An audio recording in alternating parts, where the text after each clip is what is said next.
हमारे देश के हजारों गांव की तरह सरस गांव भी दो हिस्सों में बटा था। एक तरफ था शक्तिशाली नीलचंदी समाज का इलाका। ये लोग पारंपरिक तौर पर जमींदार थे और सदियों से गांव में दबदबा इन्हीं का रहा था।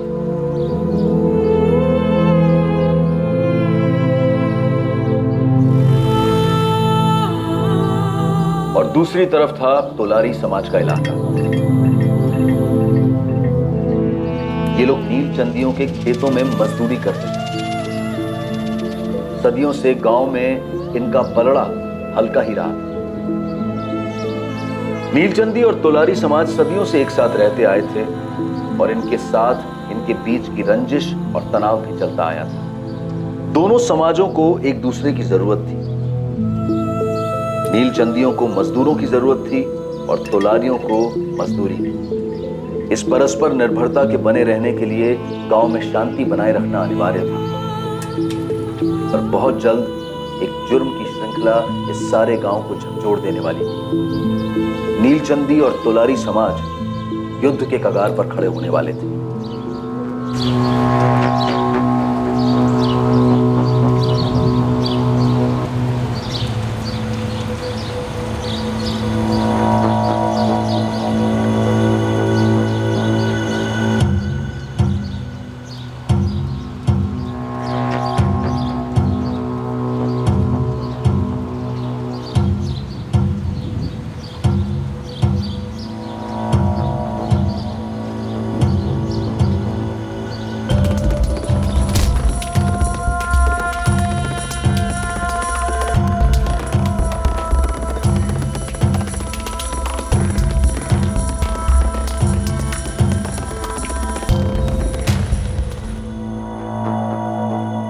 लो,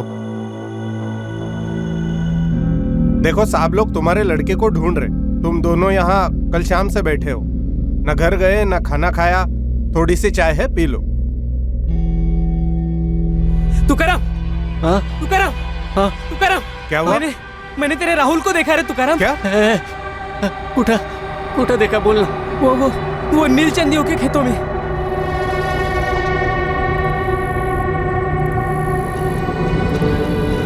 किसने मार दिया मेरे बच्चे को? मेरा राहुल। अरे तू ठीक से देखा क्या? अरे वही था क्या?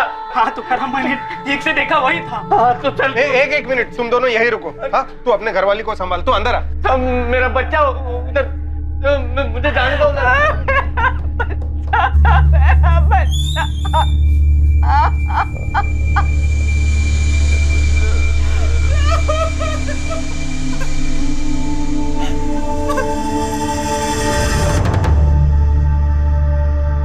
ठीक है विलास, तुम इसे लेकर खेत पर पहुंचो। एम्बुलेंस और फोटोग्राफर को भी बुला लेना। सर, नीलचंदी पाड़ा खेतों में राहुल की लाश मिली है एक गाँव वाले को। सचिन, गाड़ी फिरो। साहब, मैंने किसी और को देखा नहीं आते जाते हुए। और कोई नहीं आता खेतों में 2 नंबर करने? ना के बराबर साहब। तू लगेच ओळखलंस मुलाला? साहब, हमारी तोलारी समाज का लड़का है, 4 घर छोड़ के रहता है। सर, पूरा खेत छान मारा, कुछ नहीं मिला। और शायद ये मर्डर वेपन हो सकता। घर वालों को बुलाकर बॉडी की शिनाख्त करवाओ और बॉडी पोस्टमार्टम के लिए भेज दो। और राधिका, खेत दोबारा से स्कैन कर, उसके बाद पूछताछ शुरू करते हैं। सर, जहां शायद उस पर हमला किया गया और उसे मार दिया गया, या फिर उसने कुछ ऐसा देखा जो उसे नहीं देखना चाहिए। खेत में जाते वक्त राहुल के हाथ में एक मोबाइल फोन था, लेकिन लाश के पास पुलिस को कोई मोबाइल फोन नहीं मिला था। यह माजरा क्या? गरीब किसान तुकाराम तोलारी और उसकी पत्नी मालती के बेटे राहुल को आखिर किसने मार दिया और क्यों?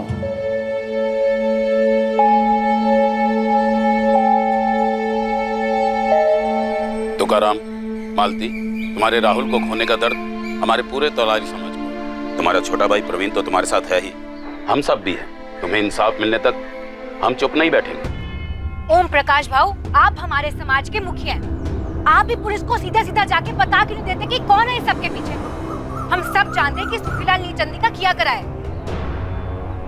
मैं खुद जाता हूँ। नहीं भाऊ, अभी आप वहाँ नहीं जाएंगे। पर कहाँ नहीं? क्योंकि भाऊ, उन लोगों ने हमेशा की तरह जात पात का मामला बना के रखा है। और वो जीतू की बहन रोहिणी, उसने खुलेआम आपका नाम लिया है। काय? लेकिन तुकाराम खुद कभी मेरा नाम नहीं लेगा। सालों से हमारी खेतों में मजदूरी कर रहा है। मेरी उसके साथ अच्छी पड़ती है, तुम जानते हो क्या? वो सब हम जानते हैं, लेकिन तोलारियों को ऐसा मौका मिलेगा तो छोड़ेंगे नहीं ना। मकसद तो कत्ल का ही था। इसमें कोई दो राय नहीं है इंस्पेक्टर। खोपड़ी पूरी तरह कुचल दी गई। कोई सेक्सुअल असॉल्ट? नहीं इंस्पेक्टर, सीधे कत्ल कर दिया गया। और हाँ, इसी पत्थर का इस्तेमाल हुआ होगा। जी, फॉरेंसिक टीम ने ब्लड सैंपल्स मैच करने के लिए अलग कर लिए। डॉक्टर, वैसे मौत कितने बजे हुई होगी? कल शाम 6 और 7 के बीच में। और बड़ी अजीब सी बात है, शाम के वक्त सुनसान खेत में अकेला बच्चा, ये गया क्यों था? इसे वहां किसी ने बुलाया तो नहीं था? सर, ये खेत दरअसल किसी एक नीलचंदी परिवार का नहीं है। ये उनके समाज के नाम सालों पहले कोई छोड़ गया था, पर उसकी देखभाल नहीं होती थी ढंग से, इसलिए जंगल जैसे बड़ा हुआ। फिर भी हमारी टीम ने और गांव वालों ने मिलकर 1-1 इंच खंगाला है, लेकिन हमें इस केस से रिलेटेड कुछ नहीं मिला सर। अब देखते हैं फॉरेंसिक रिपोर्ट से कोई मदद मिलती है क्या? पत्थर पर कोई फिंगरप्रिंट्स या और कोई ऐसी बात जिससे इस केस को नया एंगल मिल जाए। सर, खेतों से लौटते वक्त मुझे 2 बच्चे दिखे। रुको, राहुल को जानते थे? राहुल दादा, वो तो हमारे बड़े भैया थे। उसके पापा और हमारे पापा दोनों भाई भाई है। नाम क्या है तुम्हारे? सोनू प्रवीण तोलारी। पवन प्रवीण तोलारी। यहाँ क्यों आए तुम दोनों? ऐसे ही मैडम, पता करने कि क्या हुआ। तुम्हें पता था कि राहुल यहाँ आया था? नहीं मैडम, मतलब हाँ। सोनू, सच सच बोलो। कल शाम को ही और मैं खेल रहे थे। दादा दादा देखो। राहुल दादा रुकिए ना। क्या है? राहुल दादा खेलने आई है। दिखता नहीं, मैं बिजी हूँ। मुझे किसी से मिलने जाना है। अब परेशान मत कर और रख अपना तुच्चा गुलेल अपने पास। किससे मिलने जा रहे हो राहुल दादा? फिर राहुल दादा थोड़े आगे गए और खेत के अंदर घुस गए। तुम बच्चे अक्सर खेतों में आते हो खेलने? कभी नहीं, ऊपर से नीलचंदियों का इलाका है, हम इस तरफ कभी नहीं आते। तुमने किसी और को देखा था खेत में? राहुल के बारे में कुछ अलग लगा, कुछ अटपटा उसके बर्ताव में? हाँ। क्या, बताओ मुझे। पहले वो हमेशा हमारे साथ खेलते थे, पर 8-10 दिनों से उनके पास मोबाइल क्या आ गया है, तब से हमारे साथ खेलते नहीं और बात भी नहीं करते, और एक भी गेम मोबाइल में खेलने नहीं देते। गांव में किसी और बच्चे के पास फोन नहीं है? तुम दोनों के पास नहीं है? हम तोलारी बच्चों में किसी पास मोबाइल नहीं है। कहीं इस मोबाइल को लेकर कुछ हुआ ना हो? सर, ना लाश पर मोबाइल, ना क्राइम सीन पर मोबाइल। कातिल शायद मोबाइल अपने साथ लेकर गया था। क्यों? सर, तुकाराम है, किसके बारे में पूछ रहा है? भेज दो राधिका, तुकाराम की बीवी और रिश्तेदारों से बात करो, और शास्त्री खबरियों से बात करो। गांव में क्या माहौल है वो भी जरा देखो। साहब, आ जाओ आ जाओ। साहब, कुछ पता चला किसने मारा मेरे बेटे को? बैठो तुकाराम, बैठो बैठ। किसी के साथ दुश्मनी थी? 11 साल का बच्चा सर, किसी के साथ क्या दुश्मनी होगी? तुकाराम, तुम्हारी किसी के साथ कोई दुश्मनी थी? गरीब का एक ही दुश्मन साहब, गरीबी। पूरी जिंदगी इसी से लड़ने में जाती है। मैं तो अपने बेटे राहुल को पढ़ा लिखा कर कुछ बनाना चाहता था। तुमने राहुल को मोबाइल फोन लेकर दिया था? बच्चा था मेरा साहब, बचपन में मेरे कोई लाड नहीं किए, इसलिए थोड़ी बहुत मैं करता था। तुम्हारे तोलारी समाज के और बच्चों के पास फोन नहीं है, सिर्फ राहुल के पास फोन था। उसको फोन पे खेल खेलने का भूत सवार था। बहुत जिद की उसने, इसलिए एक सेकेंड हैंड फोन खरीद दिया था, वो भी सबसे सस्ता वाला। उसमें सिम कार्ड भी नहीं था साहब। क्या हुआ रे? एक हफ्ते में दिल भर गया तेरा फोन से? सारे गेम्स खेल लिए पापा, ऑनलाइन तो कुछ खेल नहीं सकता, सिम कार्ड ही नहीं है। ये मेरा फोन ले, इसमें सांप वाला खेल है, खेल। मुझे नहीं खेलना, इस पे इंटरनेट तो है नहीं। मम्मी के मोबाइल में इंटरनेट है, लेकिन वो खेलने देती नहीं। अब एक काम कीजिए ना, मेरे मोबाइल में नए गेम डलवा दो ना बाबा, प्लीज। बेटा, मुझे नहीं पता कैसे डलवाते हैं, तुझे फोन चाहिए था, मैं ला दिया। जब से आपने फोन लाया ना बाबा, उसको बोलो वो नए गेम डाल के देगा।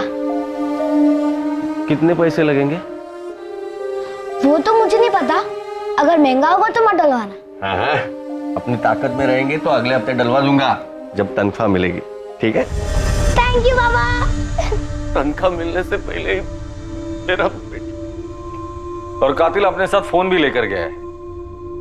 ये फोन के लिए मेरे बेटे को मार डाला? ये अभी पता चलना बाकी है।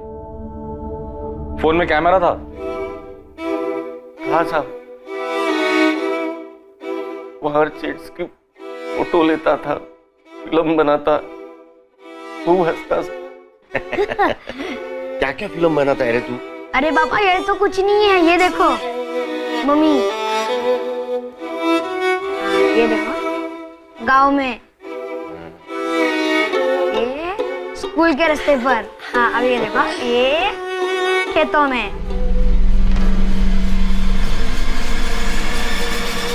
तुकाराम, क्या राहुल ने अपने फोन में ऐसा कुछ कैद किया था या फिल्माया था जो उसे नहीं करना चाहिए था? नहीं साहब, ऐसा कुछ भी नहीं था। हो सकता है कि उसने कुछ तस्वीरें ली हो या कुछ फिल्माया हो और आप लोगों को दिखाया ना हो। बचपना था, हर चीज में हंसी आती थी मेरे राहुल को, हर चीज का वीडियो बनाता था। शायद गांव में कोई चोरी छुपे कुछ कर रहा हो और तुम्हारे राहुल ने उसे देख लिया हो।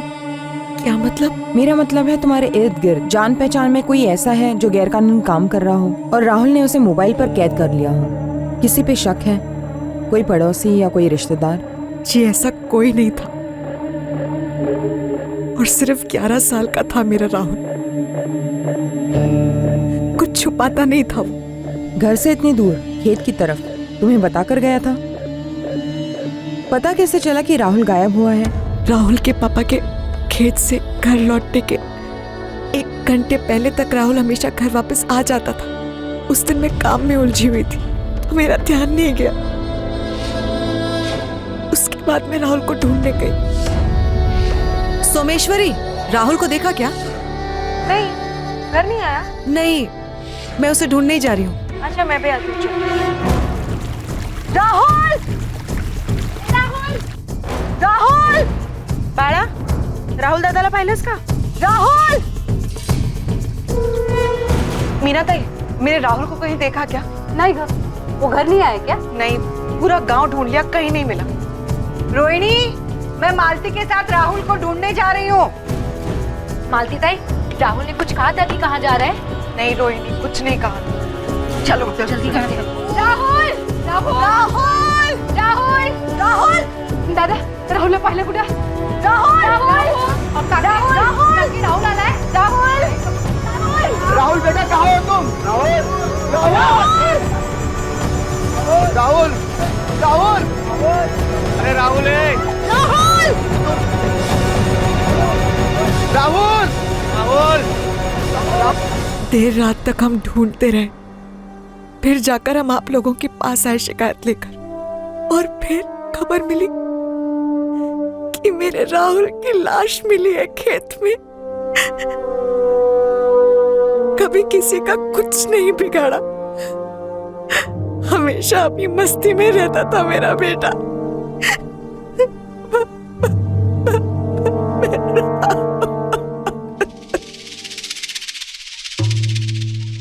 तुम तुकाराम के छोटे भाई हो?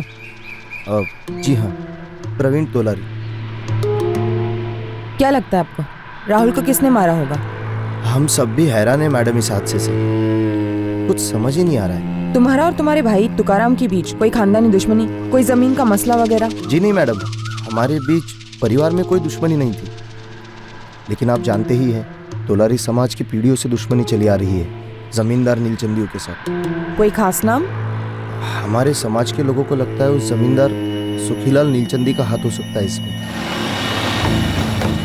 बोल मुकुल, क्या खबर है गांव की? साहब ये जात पात का लफड़ा लग रहा है। तोलारी समाज के मुखिया से बात हुई। सुखीलाल नीलचंदी, वो तो नीलचंदी समाज का मुखिया है ना? उसका नाम तो काफी अच्छा है। सब अच्छा अच्छा ही बोलेंगे। उस आदमी के मुंह में राम, बगल में छुरी है। नफरत करता है वो हमारे लोगों से। लेकिन ओम प्रकाश भाव, एक 11 साल के बच्चे के साथ कैसे दुश्मनी? किसी के बच्चे को मार डालो, उससे ज्यादा दर्द हो सकता है उसे? यहाँ उसने हमारे पूरे समाज को दर्द दिया है, भयंकर दर्द। लेकिन आपके पास कोई सबूत या सुराग है? सबूत ये है कि बच्चे को उनके ही खेतों में मार डाला गया। हिम्मत नहीं हुई ना बड़ो बरवार करने की? हमारे समाज में से कोई ऐसा करेगा? चानस ही नहीं है। वही है सुखीलाल नीलचंदी। ये सुखीलाल कोई छोटा मोटा आदमी नहीं है। जानता हूँ मालिक, लय भारी आदमी है, दूर दूर तक पहुँचे। हाँ, फिर भी नजर रख उस पर, पता कर माजरा क्या है। ये लोग उसका नाम क्यों ले रहे हैं? अगर जात पात का झगड़ा है भी तो बच्चे का मोबाइल क्यों लेके जाते? ये आंकड़ा कुछ फिट नहीं बैठता।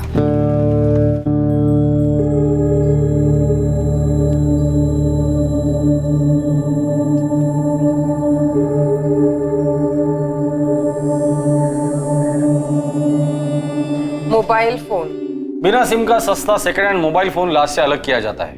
क्यों? सर ये भी तो हो सकता है कि खेतों में कोई कपल मिल रहा हो, बच्चे ने उसकी वीडियो रिकॉर्डिंग की हो और उसी गर्मा गर्मी में बच्चे को मार डाला गया और मोबाइल छीन लिया गया हो। लेकिन सर ये इत्तेफाकन मर्डर नहीं लगता, क्योंकि राहुल किसी को मिलने जा रहा था। दिखता नहीं मैं बिजी हूँ, मुझे किससे मिलने जाना है? उसे मिलने बुलाया और वो चला गया, तो जाहिर सी बात है वो राहुल के जान पहचान वाला ही होगा जिसने राहुल को खेतों में बुलाकर उसे मार डाला और मोबाइल रख लिया। सर दूसरा, जाना पहचाना कातिल। तुकाराम का कहना है कि उसकी किसी के साथ कोई दुश्मनी नहीं थी। तुकाराम की बीवी मालती ने भी यही कहा, लेकिन उसके छोटे भाई प्रवीण ने जमींदार सुखीलाल नीलचंदी का नाम लिया। हमारे समाज के लोगों को लगता है उस जमींदार सुखीलाल नीलचंदी का हाथ हो सकता है इसमें, लेकिन कोई कारण नहीं बताया। खबरी मुकुल से तोलारी समाज के मुखिया ओम प्रकाश तोलारी ने भी यही कहा कि उन्हें भी ये लगता है कि इस सब में सुखीलाल नीलचंदी का हाथ है, जात पात का झगड़ा। फिर सुखीलाल का नाम? वही तो सर। सर तीसरा, सुखीलाल नीलचंदी, जात पात का मसला। सर आप जरा आके उस औरत से बात कीजिए ना, पूरा पुलिस स्टेशन सर पे उठा रखा है। कौन औरत?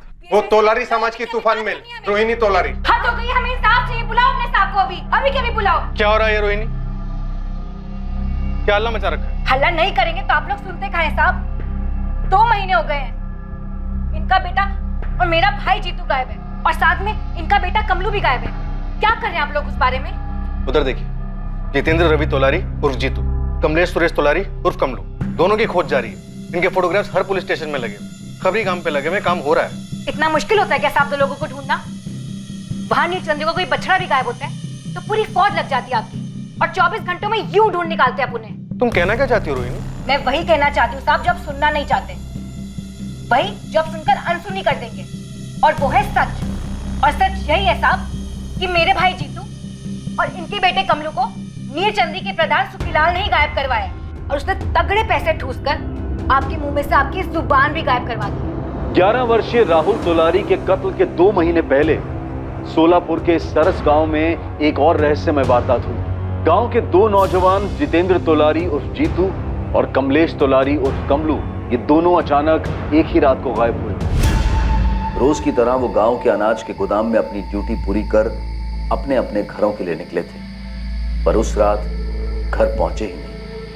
अनाज के उस गोदाम का मालिक नीलचंदी समाज का सुखीलाल नीलचंदी था।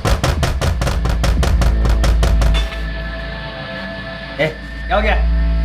कौन मर गया जैसे खटखटा रहे हो? इप्पा क्या बाजू हट और अभी के अभी अपने सेठ को बुला। बोलने का मेरे को बोल। सुखीलाल भाऊ को बुलाओ, उन्हीं से बात करेंगे।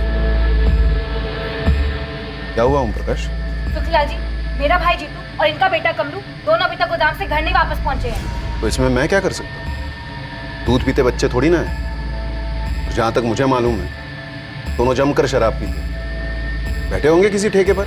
हर ठेके, हर अड्डे, हर जगह पे ढूंढ लिया है सुखीलाल भाऊ, लेकिन उन दोनों का कहीं कोई पता नहीं है। तो ओम प्रकाश जी जाओ पुलिस में जाकर शिकायत दर्ज करो। वो तो हम अभी के अभी करने जा रहे हैं, पर इस बार ना हमारी शिकायत आपके खिलाफ होगी सुखीलाल जी। सभी लोग कान खोलकर एक बात सुन लो, एक एक करके बात करना, ना ही कोई चीखेगा और ना ही चिल्लाएगा। ये पुलिस स्टेशन है, पंचायत नहीं है। इंस्पेक्टर ये लड़की बकवास कर रही है, मैं अपने ही 2 मुलाजिमों को गायब क्यों करवाऊंगा? मुझे उससे क्या मिलने वाला? ठंडक, दिल को ठंडक, क्योंकि चोरी के झूठे आरोप में तो इन्हें फंसा नहीं पाए। उस दिन से 6 महीने पहले दिवाली को कुछ ही दिन थे। सुखीलाल की पत्नी विद्या घर पर अकेली थी, पर जब वो नहाकर बाहर आई तो उसे अपनी जिंदगी का सबसे बड़ा झटका लगा। सुखीलाल जी, आपको किसी पर शक है? कोई ऐसा जिसका यहाँ आना जाना है? अगर शक है तो बता दीजिए, हम तहकीकात करेंगे। हाँ शायद कुछ करने जैसा है। पिछले हफ्ते मैंने छत की मरम्मत के लिए सीमेंट मंगवाई थी। मेरे गोदाम में काम करने वाले 2 लड़के जीतू और कमलू सीमेंट लेकर घर आए थे।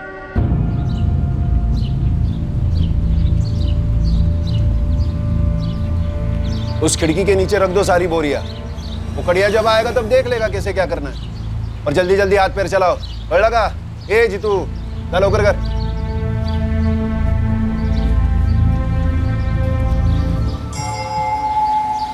ए जीतू, कमलो, ऐसा ले, क्या कर रहे हो वहां? जाओ दूसरी बोरियां ले आओ।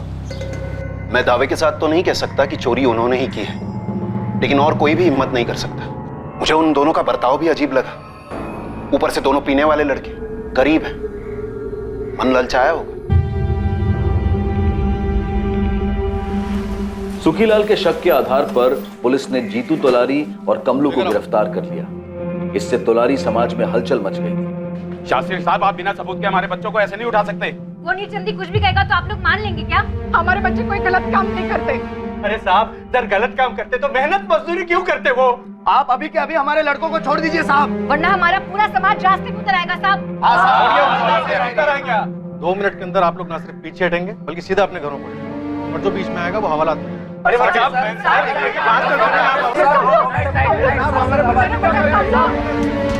पुलिस ने उन दोनों लड़कों से कड़ी पूछताछ की, पर सारी कोशिशों के बावजूद पुलिस को दोनों से एक ही जवाब मिला। साहब हमें छोड़ दो साहब, हमें कुछ मालूम नहीं है साहब, हमने कुछ नहीं किया साहब, सच में हमने कुछ नहीं किया साहब। पुलिस को जीतू और कमलू के खिलाफ कुछ नहीं मिला और उन्हें छोड़ दिया गया, और यह चोरी का केस बैक बर्नर पर चला गया था। 6 महीने से खुंदक थी इन्हें साहब। जब मेरे भाई जीतू और कमलू पर चोरी का इल्जाम न लगा पाए तब उन्हें गायब भी करवा दिया।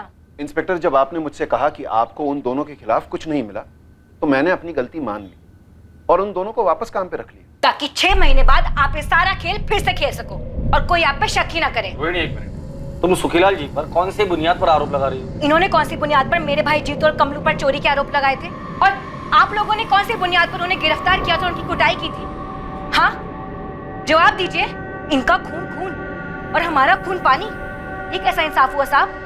तुम्हें जितने भी वाहियात इल्जाम लगाने ना लगाओ, पर इतना याद रखो, जो गायब हुआ है उसे भले ही ढूंढा जा सकता, लेकिन जो अपनी मर्जी से भाग गया है ना, उसे ढूंढना बेहद मुश्किल है। ये क्या हुई बात साहब? आप फिर से हमारे बिरादरी के लोगों को दोषी मान रहे हैं। जितनी संभावना उनके दोषी ना होने की है, उतनी संभावना उनके दोषी होने की भी है।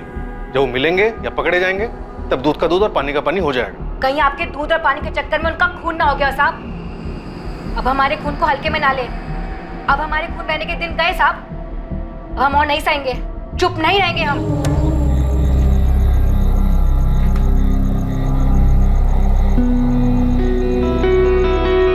बाबा, मैंने सोच लिया मैं क्या बनूंगा। क्या बनेगा बेटा? डॉक्टर, इंजीनियर या फिर कलेक्टर? नहीं, मैं आपकी तरह एक किसान बनूंगा। अरे नहीं बाबा, उतर उतर, बैठ। नहीं बाबा, मेरे जैसा मत बनना। देख रहा है ना कमर कैसे टूटी है काम कर करके, और पैसे भी कितने मिलते हैं? कुछ नहीं। अरे बाबा, मैं सारे नए तरीके सीखूंगा। डिग्री लूंगा खेती करने की, और फिर लोन लूंगा, और आपकी छोटी सी जमीन भी तो है। अरे बाबा, कितना सोच रखा है रे तूने। हमारी टीचर कहती है बाबा, जो भी करना हो ना, उसके लिए सालों पहले से प्लानिंग करनी चाहिए।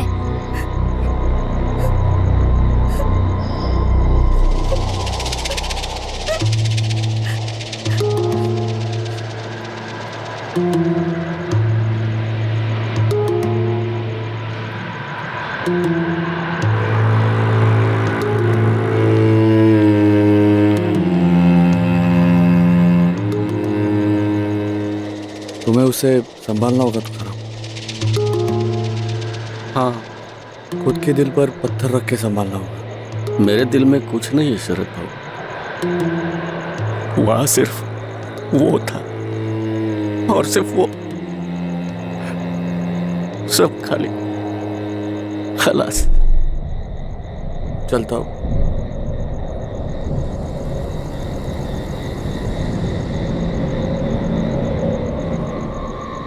बोल मुकुल, क्या खबर? साहब, मैं जितना खोदते जा रहा हूँ, इस तोलारी और नीलचंदी समुदाय के बीच काफी खून बहा है पहले। अभी हाल फिलहाल में कुछ हुआ क्या? ये जीतू और कमलू की कोई खबर? सुखीलाल ने मरवाया होगा उनको। साहब, ये जीतू और कमलू कोई अच्छे बच्चे तो थे नहीं, छोटे मोटे लफड़े उनके होते ही रहते थे। और वैसे ही सुखीलाल भी कोई विलन जैसा जमींदार नहीं है, उसका वाकई में कोई ऐसा ट्रैक रिकॉर्ड नहीं मिल रहा। और खोद मुकुल, और आदमी लगा, लेकिन चुपके से। कुछ ना कुछ जरूर हुआ होगा। सुखीलाल पे इन दोनों के गायब होने की उंगली उठी है और राहुल के कत्ल की।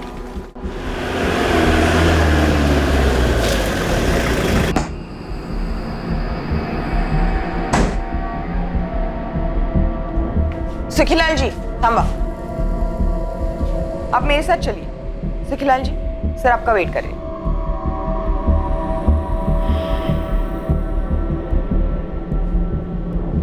इंस्पेक्टर, ये बात किसी से छुपी नहीं है कि हम नीलचंदियों और तोलारियों के बीच में दुश्मनी रही है। एक दूसरे के गले काटे हैं आप लोगों ने। मैं किसी 11 साल के बच्चे का कत्ल क्यों करूंगा, और वो भी तुकाराम के बेटे का। तुकाराम मेरा सबसे अच्छा, सबसे वफादार और सबसे समझदार मजदूर है।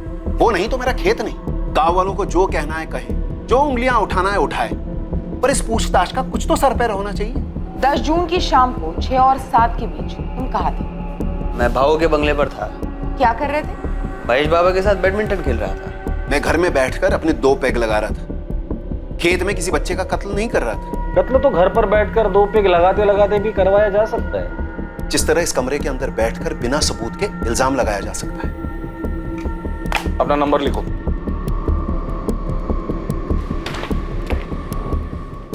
अगर तुम चाहते हो कि तुम्हें इस पैड की तरह पटका ना जाए, तो चुपचाप ये पैड उठाओ और दोबारा से दो।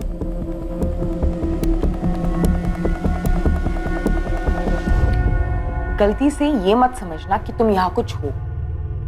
थाने में इंसान या तो मुजरिम होता है या मासूम, और कुछ नहीं। देखिए, मैं घोड़े पर सवार होकर आपके पास नहीं आया।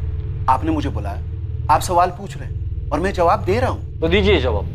बताइए, जीतू और कमलू कहाँ हैं? ये सवाल तो मुझे आपसे पूछना चाहिए। मेरे घर से जेवर चोरी हो गए, अभी तक आपने चोर का पता नहीं लगाया। मैं और एक बात कहना चाहता हूँ, उन दोनों लड़कों को मैंने वापस नौकरी पे रखा होगा, लेकिन मैं दावे के साथ कह सकता हूँ चोरी उन्होंने ही की है। वो तो तभी पता चलेगा जब वो पकड़े जाएंगे। पर सुखीलाल जी, मुझे लगता है वो जिंदा नहीं है। अगर वो जिंदा नहीं है तो उसके लिए मैं जिम्मेदार नहीं हूँ, और अगर वो जिंदा है तो मुझे मेरे जेवर वापस चाहिए। और अगली बार आप मुझसे ये सवाल मत कीजिए कि जीतू और कमलू का है। ये सवाल मुझे आपसे करना चाहिए। और कुछ पूछना है कि अनुमति देंगे आप?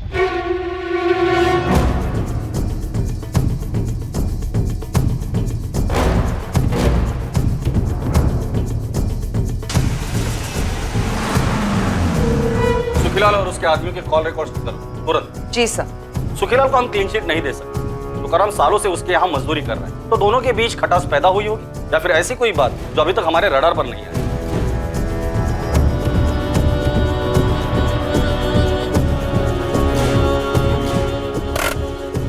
लिफाफा ले ले। जा दिया। मैं जाऊंगा तो सही नहीं लगेगा। सर, हम इस बात पर सहमत हैं कि कातिल कोई जाना पहचाना रहा हो सकता है वो सुखीलाल हो खेतों। फोन लोकेशन घर का दिखा सकता है, अगर फोन घर पे छोड़ा हो। वो तो वो आराम से कर सकता है।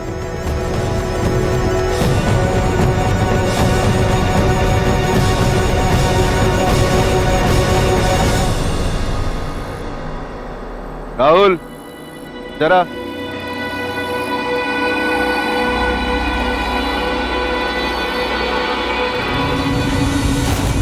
मैं आ गया सुखीलाल काका।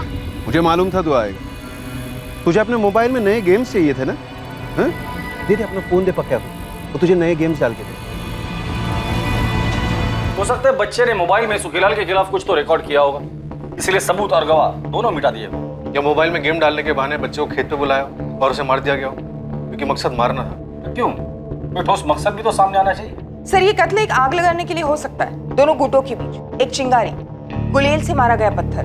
मुझे लगता है कि तुकाराम से हमें दोबारा बात करनी चाहिए। कुछ तो है जो हमसे छुपा रहा है। सर, मुझे उसकी बीवी के बारे में भी ऐसे लगता है, कुछ तो अटपटा है। सर, मैं तुकाराम को लेकर आता हूँ।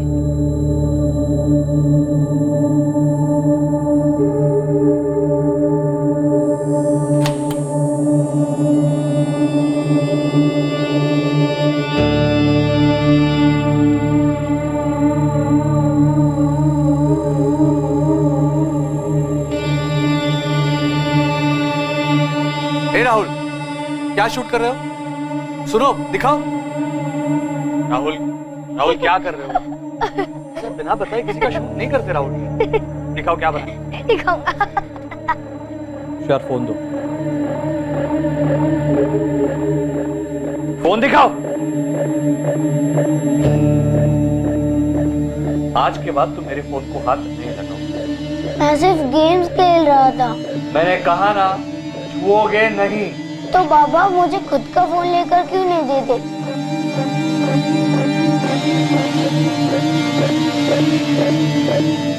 देखो, अभी कॉलेज जाने तक तुम्हें फोन नहीं मिलेगा। जाओ बाहर जाके असली गेम्स खेलो, जाओ जाओ। आप बच्चे पे ऐसे क्यों चिल्ला रहे? दे दीजिए ना उसे एक फोन, इसके सारे दोस्तों के पास है। सब करेंगे मतलब हम भी करेंगे। अपनी कोई सोच नहीं है क्या? ये चाय है या खीर? लाइए, मैं दूसरी बना लाती हूँ।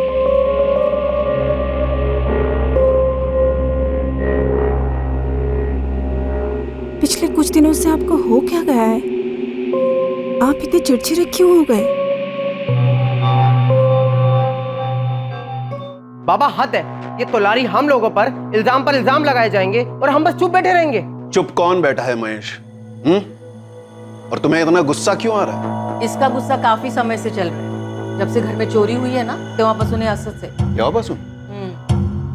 क्यों महेश, तुमने मुझे कुछ बताया नहीं? मैंने कितनी बार पक्के दादा को बताया, पर आप कुछ बोलते नहीं हो, करते नहीं हो। ये तोलारी आप पर, हमारे समाज पर बिंदास कीचड़ उछालते हैं। इन लोगों की औकात नहीं। नहीं बड़ा गलत बात। किसी भी समाज के बारे में ऐसा नहीं बोलते। हाँ, वो गरीब जरूर हैं, लेकिन उनकी मेहनत के कारण ही हम आराम से जी पाते हैं। लेकिन उन लोगों ने हमेशा हमसे झगड़ा ही किया है बाबा। तो तुम्हारी पीढ़ी को इस झगड़े को मिटाना है, बढ़ाना नहीं है। वो लोग कभी पीछे नहीं हटते बाबा। हम ही लोगों को हमेशा सिर झुकाकर निकल लेना पड़ता है। अरे तो इसका मतलब ये तो नहीं कि बात बात पर हाथापाई पे उतर आओ। पुलिस है, प्रशासन है, और हमारे लोग राजनीति में भी है। हमारे कोई लोग वोग नहीं है बाबा, ये लोग नीलचंदियों के जेब में है। हमारे सिर्फ हम लोग हैं, और हम लोगों के बीच में भी गद्दार है। नहीं साहब, मेरी सुखीलाल सेठ से कोई शिकायत नहीं। लेकिन तुम्हारे समाज वाले उस पर उंगली उठा रहे। सुनने में आया कि सुखीलाल के साथ तुम्हारा कोई पुराना मसला है। क्या मसला?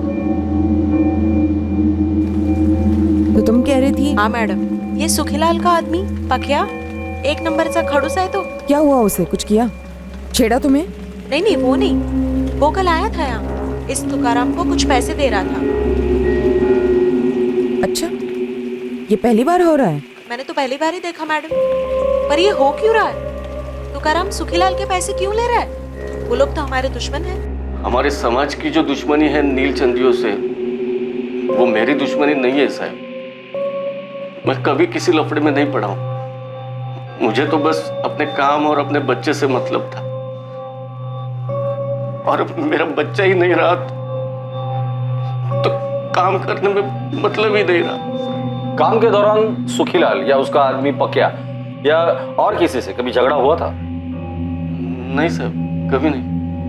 उल्टा कल सुखीलाल सेठ ने पकिया के हाथों मेरी तनख्वाह और 1 महीने का एडवांस भिजवाया। बोले काम मत छोड़ना, इज्जत करते हैं मेरी साहब मेरे काम की। सोमेश्वरी, क्या तुम्हें वाकई में लगता है कि सुखीलाल ने राहुल को मारा या मरवाया होगा? कोई और माजरा? सालों से पड़ोसी रही हो तुम।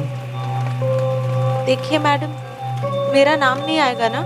नहीं, बोलो। जिस शाम को राहुल गायब हुआ था, हम लोग पूरा गांव उसे ढूंढ रहे थे मशाल लेकर, मगर हमें लाश नहीं मिली। राहुल बेटा कहाँ हो? राहुल। हाँ, दूसरे दिन किसी गाँव वाले को मिली, नीलचंदियों के खेत में। लेकिन आप लोगों को कैसे पता चला कि राहुल अपनी मर्जी से खेत पर गया था?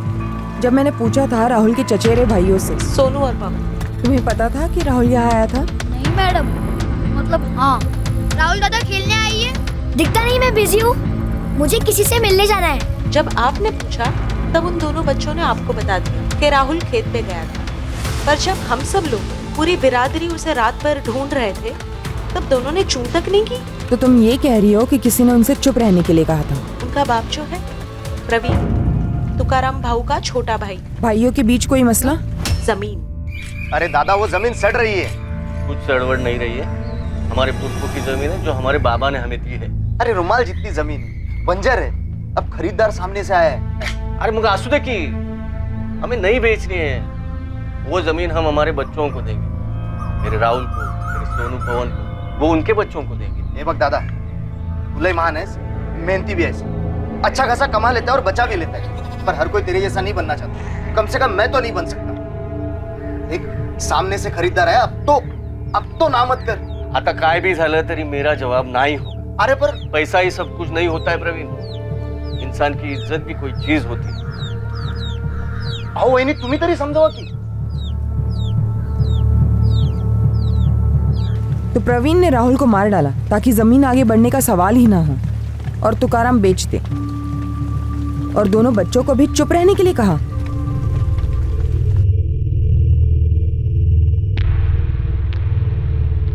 एक मिनट, दोनों बच्चे सोनू और पवन मेरे साथ चलेंगे।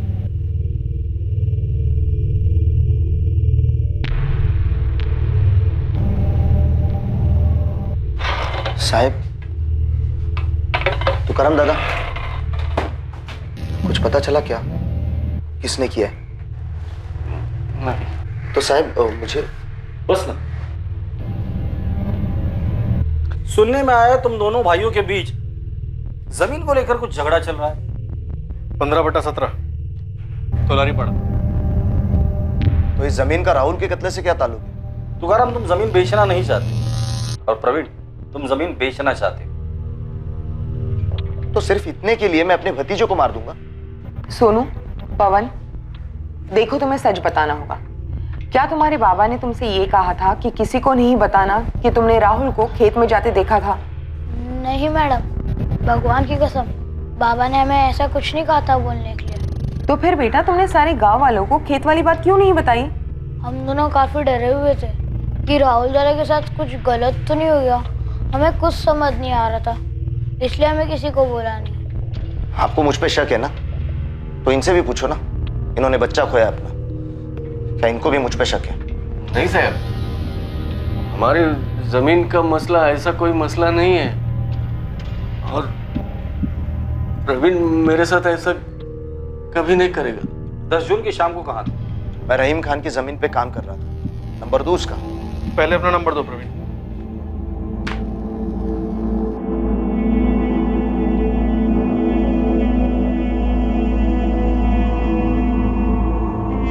सर, हम इस प्रवीण को क्लीन चिट नहीं दे सकते। प्रवीण तोलारी, जमीन का मसला। सर, इसमें डाउट नहीं है कि राहुल को मारने के बाद तुकाराम जमीन को लेकर इतना नहीं बढ़ता। प्रवीण के पास मोटिव है जो हमें सुखीलाल की तरफ से नहीं मिला। कत्ल को 1 हफ्ता हो गया, लेकिन अभी तक हमने कोई भी प्रोग्रेस नहीं की, सिवाय इस प्रवीण के एंगल के। सर, मुझे अब भी लगता है कि बच्चों को कुछ कहने से खामोश कर दिया गया। शास्त्री, मुकुल खबरी ने सुखीलाल के बारे में कुछ बताया? नहीं सर। तुकाराम खेतों पर लौट गया। अपने दर्द को दिन में वो पसीने में डुबोने लगा, और रातों को राहुल की यादों को शराब में डुबोने लगा। दूसरी ओर इन्वेस्टिगेशन भी एक ऐसे मोड़ पर रुक गई थी जहां आगे का कोई रास्ता नहीं दिख रहा था। राहुल का कत्ल हुए अब 2 महीने बीत चुके हैं। सर, सुखीलाल पकिया प्रवीण के कॉल रिकॉर्ड स्कैन किए, लोकेशन हिस्ट्री भी स्टडी की, लेकिन तीनों के खिलाफ कुछ शो नहीं हो रहा। हेडक्वार्टर से फॉरेंसिक रिपोर्ट भी आ गई सर। पत्थर पे लगा खून राहुल के खून से मैच हो गया। पत्थर पर कोई फिंगरप्रिंट्स? नहीं सर, लगता है कातिल ने कत्ल करने के बाद फिंगरप्रिंट्स मिटा दिए। पत्थर से सर कुचला गया है।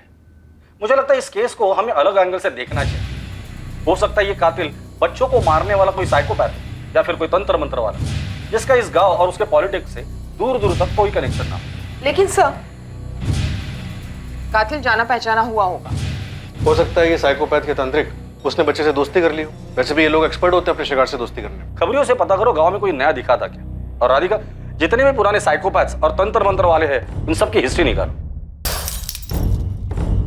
इससे पहले कि पुलिस किसी और एंगल पर काम शुरू करती, मौजूदा एंगल्स में से पुलिस को एक नहीं बल्कि 2 चौंकाने वाली खबरें आई।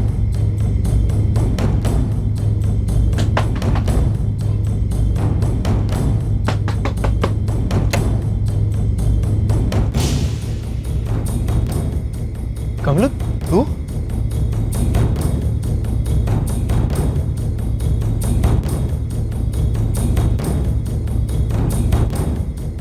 हेलो मुकुल भाई, लतीफ। मुकुल, अपने लड़के को बोल वहां से ले ले, नजर बनाए रख। मैं भी क्या भी पहुंच रहा हूं।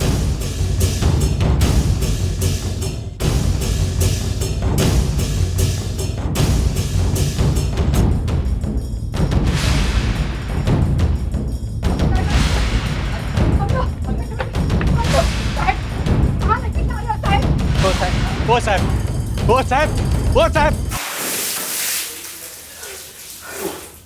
तुम दोनों में से कौन मुंह खोलेगा? इस बात पे चल रहा था झगड़ा।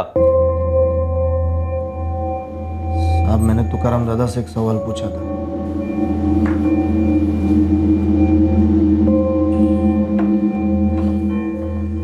दादा, अपना समाज ना फालतू में उस सुखीलाल नीलचंदी के पीछे पड़ा है। मुझे लगता है ना राहुल का कत्ल उस शरद बागवे ने किया है। शरद बाबू का नाम क्यों ले रहा है? क्यों शरद का नाम छुपा रहे हो तुम? क्या मतलब है तेरा प्रवीण? उसको मालूम है ना, उसको मालूम है। वो साला शरद आपके नाक के नीचे आपकी सहमति से आपकी बीवी मेरी मालती वहीनी के साथ सोता है। वो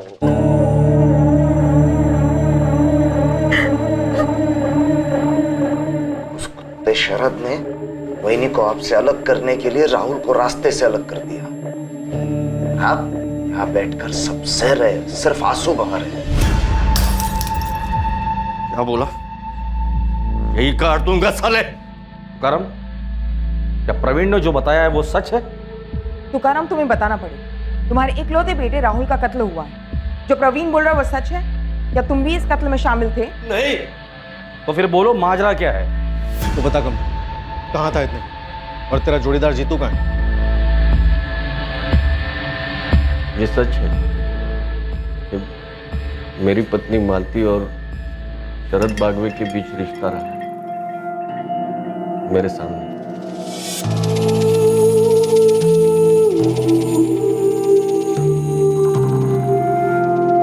एक ही रात में पुलिस के हाथ दो ऐसे एंगल्स लगे थे जो अब तक उनकी रडार में आए ही नहीं थे। एक, कमलू 4 महीने गायब रहने के बाद खुद घर लौट आया था, तो क्या सुखीलाल पर लगा आरोप सही नहीं था? और जीतू क्यों नहीं लौटा था? दूसरी चौंकाने वाली लीड थी तुकाराम तुलारी की पत्नी मालती का शरद बागवे के साथ अफेयर। कौन था ये शरद बागवे? और तुकाराम की पत्नी मालती और इस शरद का अफेयर तुकाराम के सामने क्यों हो रहा था? वो हमारे घर की हालत काफी खस्ता हुई थी, मरम्मत करवानी थी। तेरी छत तो दम तोड़ रही है तुकाराम। प्लास्टरिंग के साथ में छत का भी काम करा ले। एक ही ठेके में दोनों काम कर दूंगा, पर घाई करा, ये तो छत गिरेगी सर पे एक दिन। हाँ हाँ, काम तो करवाना ही है। आप ये बताओ पैसे कितने लगेंगे? राहुल, तू स्कूल जा, देरी हो जाएगी ना तुझे। बाबा, सब चकाचक हो जाएगा ना? हाँ, सब हो जाएगा। अभी तू जा, ध्यान से जाना। हाँ चल। प्लास्टरिंग, पेंटिंग और छत की मरम्मत सब कुछ मिला के 75,000 होंगे। मैं कम बिम करके 70,000 में कर दूंगा। बाप रे, लेकिन 70,000 रुपया नहीं इस वक्त मेरे पास। मला माहिती है रे, और उसका भी बंदोबस्त कर दूंगा मैं। कैसे नवाब भाई? नवाब, अरे शरद भाई आ गए। शरद भाई नमस्ते। शरद भाई, ये तुकाराम, ये शरद भाई है, ये तुम्हारे लोन का बंदोबस्त करेंगे। तुकाराम ज्यादा घुमा फिरा कर बात नहीं करो। मैं सोलापुर के एक साहूकार कंपनी के लिए काम करता हूँ। नवाब ने 70 बोला, लेकिन मैं तुम्हारे लिए 1 लाख तक के लोन का बंदोबस्त कर सकता हूँ। ब्याज कितना होगा साहब? 9.5%। हर महीने की दूसरी तारीख को मैं किस्त लेने आऊंगा। एक भी किस्त छूट नहीं सकती तुकाराम, एक भी नहीं। अगर मंजूर है तो पावसेर मंगाते हैं, वरना मैं चलता हूँ। पूरे सोलापुर में इससे अच्छी ऑफर नहीं मिलेगी। बहुत भला आदमी है, आप बोल दे तुकाराम। हाँ, मंजूर है। पावसेर मेरी तरफ से। ये शरद बागवे जो भी है जी, मुझे तो ठीक नहीं लगता। पहली मुलाकात में ही आपको पिला करके भेज दिया। अरे भला आदमी है, अब हर 2 तारीख को किस्त लेने आएगा, तब जान लोगी उसे। जो भी है, मुझे तो अब भी लगता है कि आपको समाज में से ही किसी से उधार लेना चाहिए था। छोड़ ना, मैं सौदा करके आया हूँ, मुझे मालूम है क्या कैसे करना है। सुनना मालती, राहुल सो रहा है, जरा अंदर चले। बहुत दिन हो गया ना। मेरे सर में दर्द हो रहा है।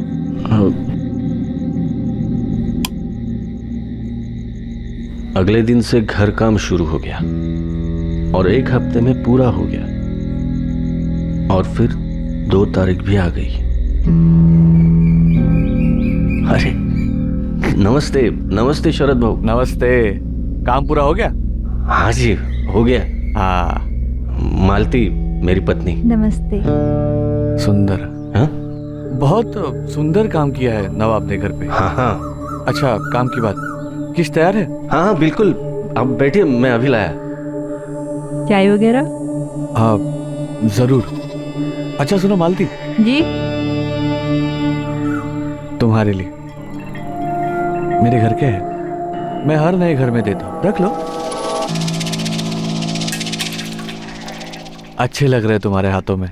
मेरी पीठ पीछे क्या और कब शुरू हुआ मुझे नहीं पता चला साहब। मेरा एक ही मकसद था, ज्यादा से ज्यादा मेहनत करूं, पैसे बचाऊं, ताकि मैं मेरे राहुल को कुछ अच्छा बना सकूं। अरे बाबा देखिए ना, शरद काका मेरे लिए क्या लाए। बहुत ही बढ़िया किताब है। अरे वाह। और उनके मोबाइल में बहुत सारे गेम्स हैं। हाँ? और उन्होंने मुझे खेलने भी दिया। बढ़िया है बढ़िया है। मालती किश्त दे दी ना ठीक से? हाँ। ये शरद भाऊ हर बार ही फूल ले जाते हैं। और हर बारी मेरे लिए भी कुछ लाते हैं। हाँ? बाबा एक पुराना फोन खरीद के दो ना बाबा, सिर्फ गेम्स के लिए। अभी नहीं बेटा, पहले ही शरद भाऊ की सारी किश्तें पूरी होने दे, उसके बाद ला दूंगा, ठीक है? पक्का? हाँ रे बाबा पक्का। अब एक गिलास पानी पिलाएगा बाबा को? हाँ। जा। 12 में से 6 किश्तें पूरी हुई थी, सब ठीक ठाक चल रहा था। कम से कम मुझे तो ऐसे ही लगा था।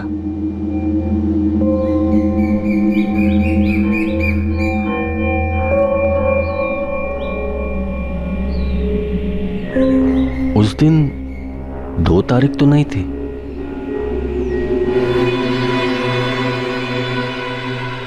जी किया था दोनों के टुकड़े टुकड़े कर दूं वही के वही।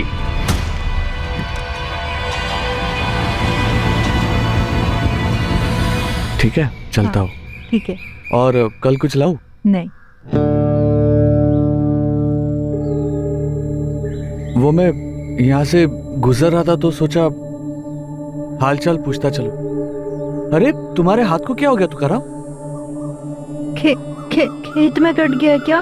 मैं हल्दी लेके आती हूँ।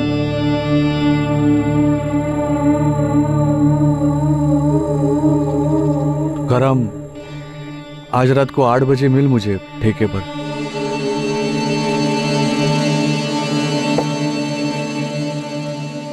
देख तुकाराम, मुझे पता है कि गलत है, लेकिन जरूरत भी एक चीज होती है ना, सिर्फ मेरी नहीं है, मालती की भी। शरद भाऊ आपकी भी पत्नी है, बच्चे हैं, मेरी जगह आप होते तो क्या करते? सिर्फ पत्नी होती, बच्चा नहीं होता तो पता नहीं मैं क्या करता, लेकिन बच्चे के खातिर, परिवार के खातिर मैं सोचता चलो पत्नी को अपनी जरूरतें पूरी करनी है, मैं अपना देख लूंगा जो भी है वो, लेकिन घर तोड़ने का कोई मतलब नहीं बनता। और तूने अभी अभी अपने घर की मरम्मत की है तुका, तेरे जो 6 किस्त है उसकी फिक्र मत कर, वो मैं भर दूंगा। देख तुकाराम, मेरा इरादा तेरा घर तोड़ने का नहीं है, बस मुझे छुप छुप कर कुछ नहीं करना। बोल मंजूर है?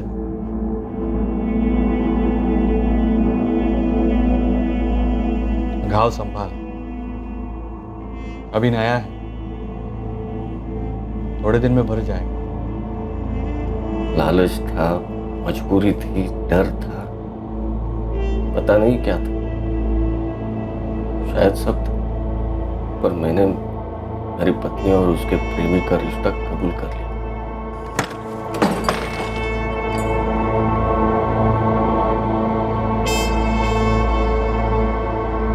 क्या बात हुई?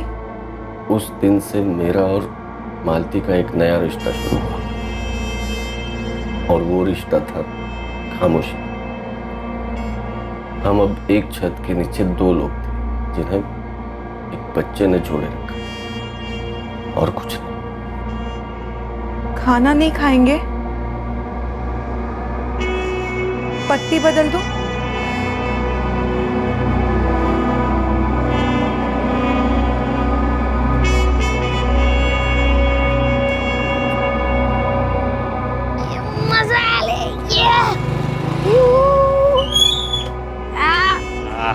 अच्छा अली काका। अच्छा अली, हाँ अगली बार तुझे और दूर ले जाऊंगा और एक दिन तुझे चलाना भी सिखाऊंगा, ठीक है? बाय काका। बाय। थोड़े ही दिनों में एक आदत सी हो गई, सिर्फ राहुल के बारे में सोचना, सिर्फ उसके लिए जीना। बाकी सब कुछ मानो तो एक पूरा सपना था, और उस पूरे सपने की आदत हो गई मुझे।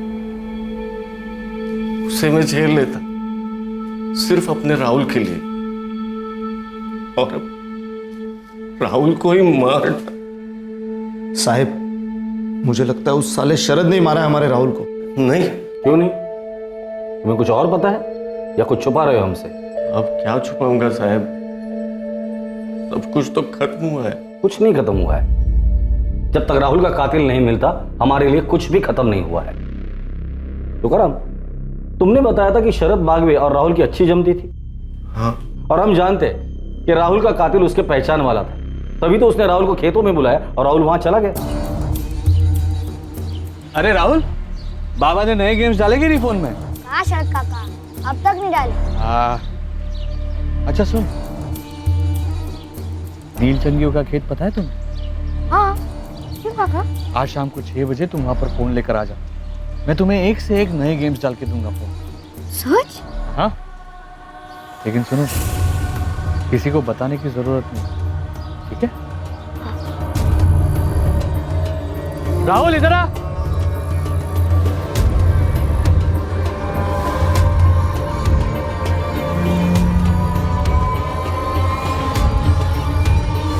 लेकिन शरद क्यों मारेगा मेरे बच्चे को? वही जो मैं शुरू से बोलता आ रहा हूं दादा, उसे वहीनी को तुमसे अलग करना था, और राहुल की वजह से तुम दोनों जुड़े हुए थे। वजह जो भी होगी वो हम शरद बागवे से पता कर लेंगे। राधिका, शरद बागवे को उठाकर लेकर आओ। सब साहब, हम भी जाए क्या? अभी के लिए जा सकते हो, लेकिन याद रहे हमारी नजर रहेगी तुम दोनों पर। मुझे अभी भी लगता है कि तुम लोग पूरी बात नहीं बोल रहे, कुछ तो छुपा रहे हो।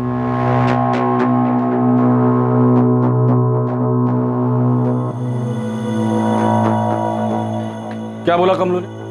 कह रहा है कि वो भागा ही नहीं। भागा नहीं था तो कहां था पिछले 4 महीने से?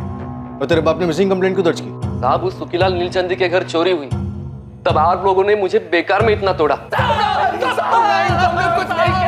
इसके बाद मेरे खिलाफ कुछ साबित नहीं हुआ, लेकिन सुखीलाल के गोदाम में काम करने के लिए मन नहीं कर रहा था साहब। इस गांव से ही बाहर निकलना चाहता था, इसलिए मैं दिल्ली चला गया। क्या काम कर रहा था दिल्ली में? कहाँ काम कर रहा था? पहाड़गंज में एक ढाबा है, रोलीदा ढाबा, वहां बैटरी का काम कर रहा था। ऐसा कितना बिजी था जो घर पे एक भी फोन नहीं कर सकता था तू? और पिछले 4 महीने से तेरा फोन भी स्विच ऑफ था। साहब, वहां जाते मेरा फोन खराब हो गया, टाइम ही नहीं मिला रिपेयर करने के लिए। आपको नंबर देता हूँ ढाबे का, पूछ लीजिए रोली सेठ से। नंबर लिख। तो वापस क्यों लौटा? अब वापस नहीं लौटा हूँ साहब, 1 हफ्ते की छुट्टी पर आया हूँ। और तेरा जोड़ीदार जीतू, वो भी उसी ढाबे पे काम कर रहा था, उसे भी छुट्टी नहीं मिली, उसका फोन भी खराब था पिछले 4 महीने से। मुझे नहीं पता साहब जीतू कहाँ है, मैं अपने से अकेले गया था दिल्ली, पिछले 4 महीनों से उससे बात तक नहीं हुई मेरी। लगता है पिछली बारी तुम दोनों की ठीक से खातिरदारी नहीं की थी हमने। तुझे क्या लगता है हम लोग इतने मूर्ख हैं तो तेरी बातों में आ जाएंगे? हाँ साहब, मैं झूठ नहीं बोल रहा हूँ साहब, मुझे नहीं पता जीतू कहाँ है। आपको नंबर दिया, आप रोली सेठ को फोन करके पूछ लीजिए, और फिर से अगर मुझे मारा ना साहब तो मैं वकील करूंगा और मेरे पूरे समाज को इकट्ठा करूंगा। धमकी दे रहा है पुलिस को? खुद की इज्जत और जान बचाने को आप धमकी कहते हो तो इसे धमकी समझ लीजिए सर। दिल्ली वाले ढाबे के मालिक ने क्या कहा? वही बोला जो कमलू कह रहा है सर। मैंने वहां की पुलिस को डबल चेक करने के लिए कहा है। चलो मान लेते ये कमलू सच भी बोल रहा है, लेकिन उसी रात ये जीतू कैसे गायब हो जाता है और पिछले 4 महीने से नो कॉन्टैक्ट जोन में है, और दोनों के परिवार एक साथ मिसिंग कंप्लेंट कैसे दर्ज कर सकते हैं? सर, दोनों परिवारों पर नजर रखना बनता है, कुछ तो खटक रहा है।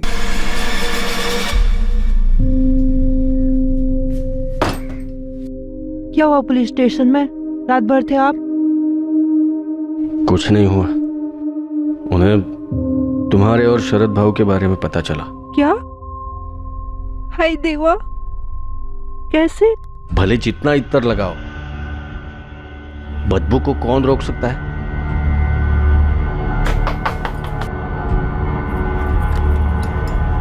मालती जी, कुछ पता चला मेरे बेटे के कातिल के बारे में? थाने बुलाया तुम्हें साथ में?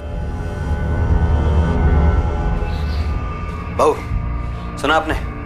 कमलू घर आ गया है, दिल्ली में था और वो पुलिस वालों को बोला कि वो खुद से गया था। और इतने दिनों से वो लोग बाबा को विलेन बना रहे थे, अब तो सच में ही कुत्ते को गायब कर देना चाहिए। चुप, क्या समझाओ वेला? बेची की तरह जबान चल रही है इसकी आजकल। चल जा, मूर्ख गुटला। अरे महेश, ऐक ना। अरे बेटा सुन। रोजी तू, उसका क्या? वो भी लौटा है? कमलू, पुलिस ने जीतू के बारे में कुछ बताया? वो मुझे कुछ क्यों बताने लगे? सिर्फ जीतू के बारे में कुछ आड़े टेढ़े सवाल किए जा रहे थे। सर, आप हमसे ऐसे सवाल क्यों पूछ रहे हो जिनके जवाब आप पता कर चुके हो? क्योंकि हर मुंह से निकला हुआ जवाब एक नया सच होता है शरद बागवी। पिछले 1 साल से तुकाराम तोलारी की बीवी मालती के साथ तुम्हारा अफेयर चल रहा है। जी। क्या राहुल ने तुम दोनों का ऐसा कोई वीडियो बनाया था जो किसी को देखना नहीं चाहिए था? क्या बकवास कर रहे हैं सर? ऐसा कुछ नहीं हुआ था। शरद, क्या तुमने राहुल को मार डाला खेतों में बुलाकर? क्या अनाप शनाप बक रहे हो सर आप? वो बच्चा मुझसे प्यार करता था। और शरद क्यों मारेंगे राहुल को? 10 जून की शाम को तुम कहाँ थे शरद? सर, मैं मालती के साथ था, उसी के घर। शरद जी, आप जरा बाहर देख के आएंगे क्या कि राहुल आ गया कि नहीं? 1 घंटे पहले आ जाना चाहिए था। मालती, अगर मैं अभी बाहर जाऊंगा तो लोग देख लेंगे। हाँ, ठीक बात है। मैं चली जाती हूँ, देख के आती हूँ। आप अंधेरा हो जाए तो निकल जाइएगा। हाँ,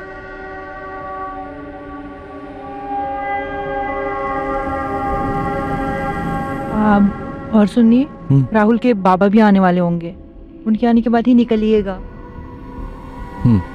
मैं आती हूँ।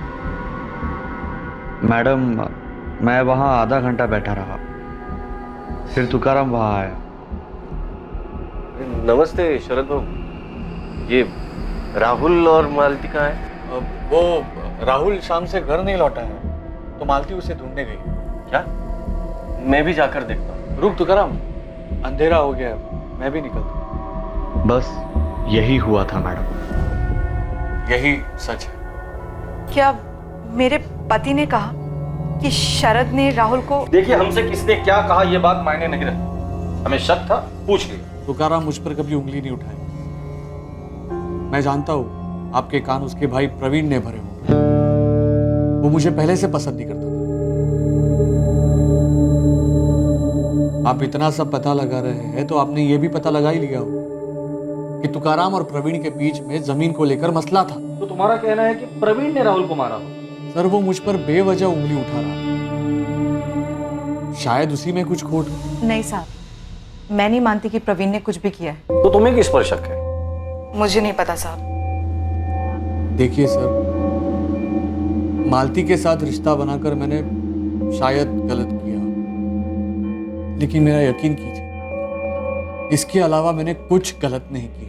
इस रिश्ते की वजह से जीते जी मेरा पति मुझसे अलग हो गया और इकलौता बेटा खोया है मैंने इस रिश्ते की वजह से। बचा क्या बताऊं, मेरे पापों की सजा मिल रही है मुझे, और कुछ नहीं। आप लोगों का निजी जिंदगी में क्या चलता है उससे हमें कोई लेना देना नहीं, हमारा ताल्लुक भी नहीं। लेकिन उसका साया अगर इस केस में, राहुल मर्डर केस में दिखाई दिया तो इस केस से जुड़े सभी निजी रिश्तों की बाल की खाल उतार दूंगा। साहब, कमलू तो लौट गया, लेकिन मेरा भाई जीतू कब तक लौटेगा? जब लौटेगा तो पूछ लेंगे उससे। आप हल्के में ले रहे हो साहब, मैं दावे के साथ कह सकती हूँ उस सुखीलाल ने कुछ कर दिया मेरे जीतू के साथ। तुम इसी दावे के साथ कमलू के बारे में भी बोल रही थी रोहिणी? क्योंकि दोनों एक ही दिन गायब हुए थे साहब। कमलू लौटा तो उसके घर वालों के अच्छे नसीब, लेकिन हम लोग ऐसे आस लगाकर कब तक बैठे रहेंगे साहब? मालती, अब हम नहीं मिलेंगे। तुकाराम सही कह रहे थे, बदबू कभी छुपाई नहीं जा सकती। शरद बागवे और मालती तोलारी। सर, लेकिन मालती तो माँ है। पता है मुझे, राधिका कम होता है ये सब, लेकिन ये तब होता है जब अवैध रिश्ते का जुनून माँ के रिश्ते को भी निगल जाता है। रेयर केसेस है, लेकिन हमने देखे हैं। जी सर। लेकिन शरद बागवे तो प्रवीण तोलारी की तरफ इशारा कर रहा है। राधिका, इन सबके कॉल रिकॉर्ड निकालो और अच्छे से स्कैन करो। इन सबके पीछे खबरी लगा दो, कोई भी आउट ऑफ रडार नहीं होना चाहिए। 2 और महीने बीत गए, लेकिन राहुल के कत्ल की इन्वेस्टिगेशन में कोई खास बढ़ोतरी नहीं हुई। सभी मुमकिन संदिग्धों के कॉल रिकॉर्ड स्कैन हुए, फोन लोकेशन स्कैन हुए, पर कहीं से कोई सुराग सामने नहीं आया। तुकाराम और मालती के पड़ोसी चौंक गए थे ये जानकर कि मालती का 1 साल से शरद बागवे के साथ अफेयर चल रहा था। मेरी बात सुनो सुप्रिया, सुप्रिया सुनो तो सही। शरद बागवे की अपनी पत्नी भी इस अफेयर के बारे में जानकर बुरी तरह से हिल गई। खबरियों की तरफ से भी किसी भी संदिग्ध के बारे में कोई खास जानकारी नहीं आ पाई।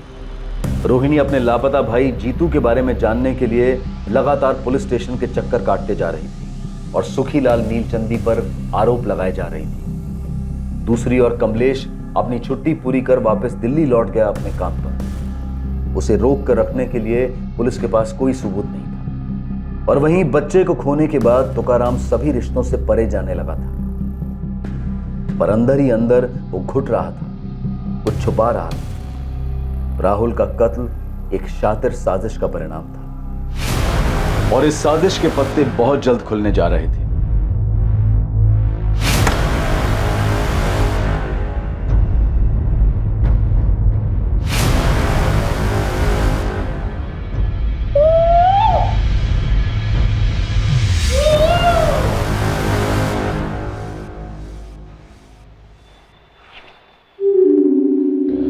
विलास सर, अरे कमलेश का फोटो उतारो यहाँ से।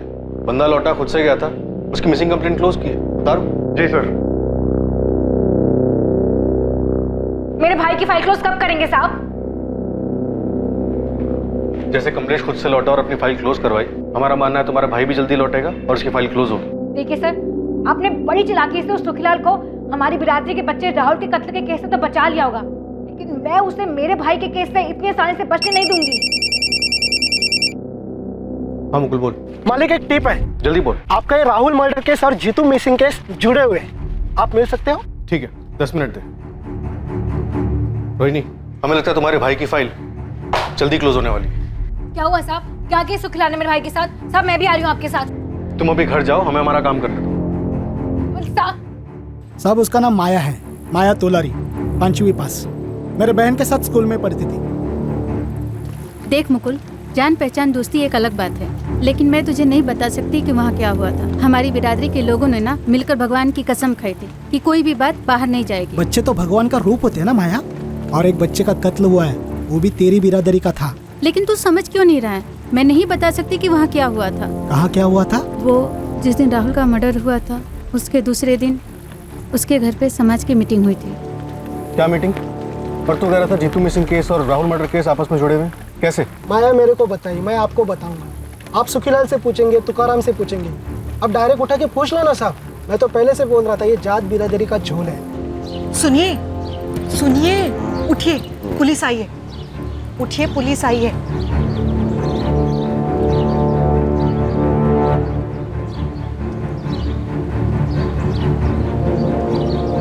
पता चला किसने मारा मेरे बेटे को? वो तो तुम हमें बताओगे तुकाराम। मैं?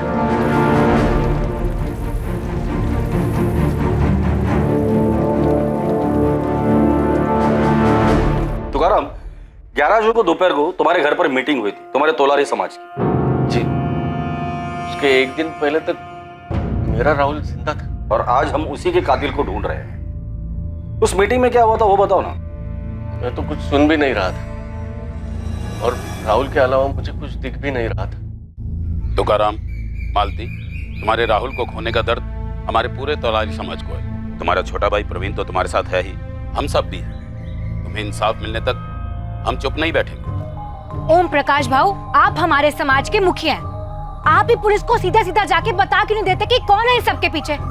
हम सब जानते हैं कि सुखीलाल नीलचंदी का किया करा है। रोहिणी, तुम्हें बीच में बोलने को कहा है किसी ने? समाज में नीलचंदी को हमसे कितना प्यार है हम सबको पता है, और कोई मुंह खोलने को तैयार ही नहीं है। पर किसी को तो बोलना पड़ेगा ना। मेरे भाई जीतू को खा गए वो लोग। उधर देखिए, सुरेश भाऊ के कमलू को भी खा गए। जिसका कोई जाता है वही जानता है। एक मिनट, बघा ओम प्रकाश भाऊ, क्या हमें पक्का मालूम है कि सुखीलाल सेठ ने मेरे बच्चे को मरवाया? कोई और भी तो हो सकता है नहीं? कोई और मतलब? साफ साफ कहो तुकाराम, डरो मत।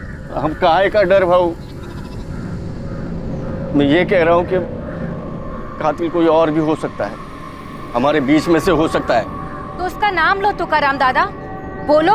हाँ तुकाराम, नाम लो। अगर बिरादरी में किसी पर शक है तो नाम लो उसका। हम सब भगवान की कसम खाते हैं, जो बात यहाँ हुई है वो बाहर नहीं जाएगी। कसम खाओ।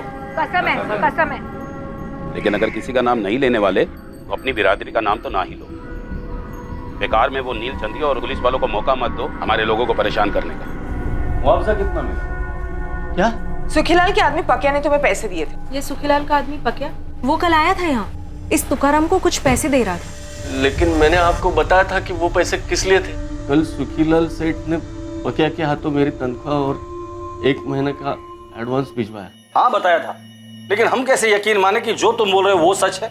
हो सकता है कि मुंह बंद रखने के लिए वो पैसे दिए गए हो तुम्हें। साहब, मैं अपने बेटे राहुल के कत्ल के बारे में चुप बैठूंगा, लेकिन हमारे सामने तो तुम चुप बैठे हो। हमारी नाक के नीचे एक आदमी का तुम्हारी बीवी के साथ 1 साल से अफेयर चल रहा था।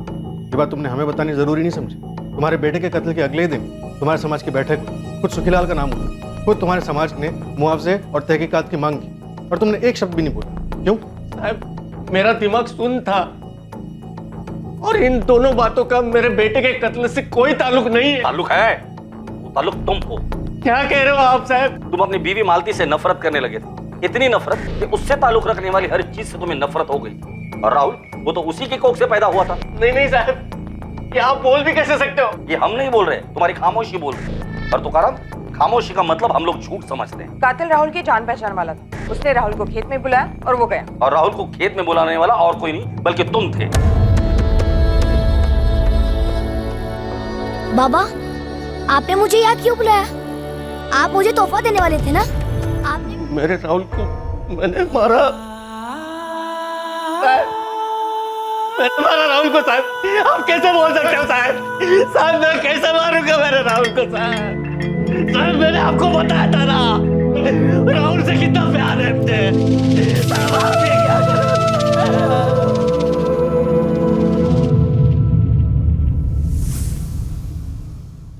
तुमने राहुल को नहीं मारा तो फिर किसने मारा तुकाराम?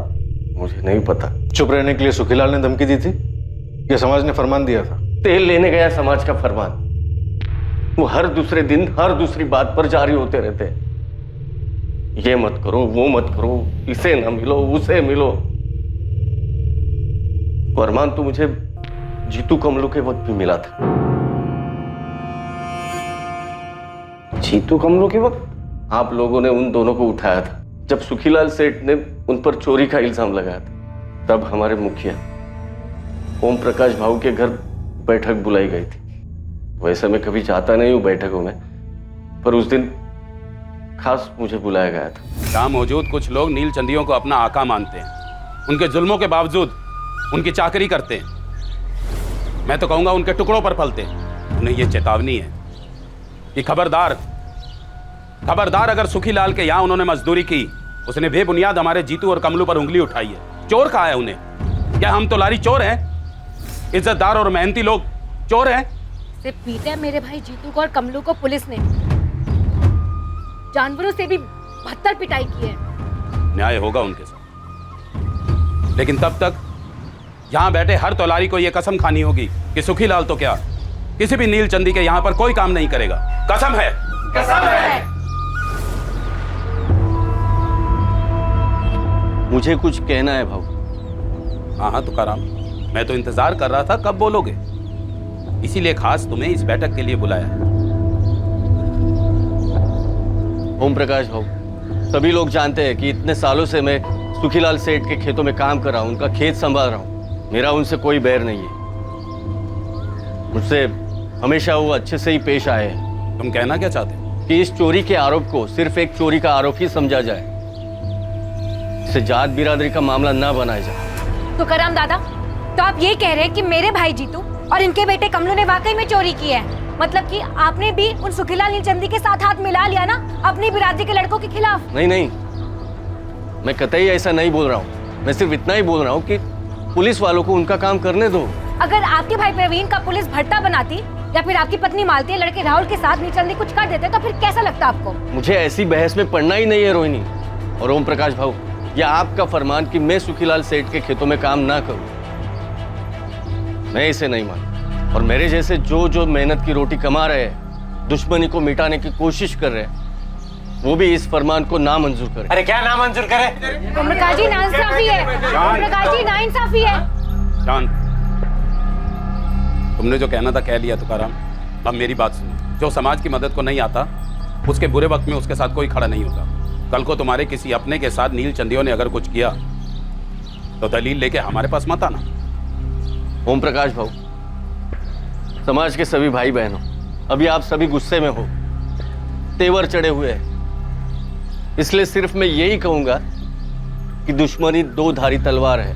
दुश्मन का गला भले काट लो, दूसरी तरफ से खुद का ही गला कटता है।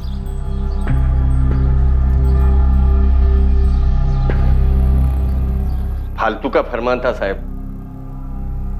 कुछ लोगों ने नहीं सुना, कुछ लोग छुप छुप के काम करते रहे और खुद जीतू और कमलू छूटने के बाद वही सुखीलाल सेठ के यहाँ काम करते रहे और 6 महीने बाद गायब हो गए। मुझे नहीं पता वो गायब हो गए या खुद से ही गए या क्या हुआ। तुम्हें किसी पर शक है किसने मारा होगा राहुल को और क्यों? आप लोगों ने पहले कहा कि मेरे बच्चे के मोबाइल फोन का मसला था, फिर बोले सुखीलाल सेठ, फिर बोले मेरा भाई प्रवीण और फिर शरद भाऊ, और अब आप कह रहे हो कि मैंने खुद अपने बेटे को मार डाला। मैं थक गया हूं साहब, थक गया हूं मैं। मुझे मेरे राहुल के पास जाना है साहब।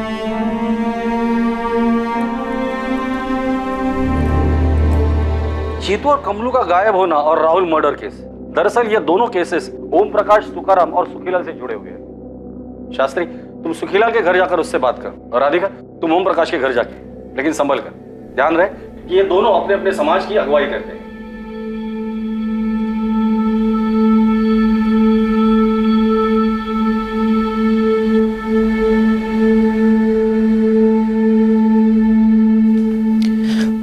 बैठो मालती।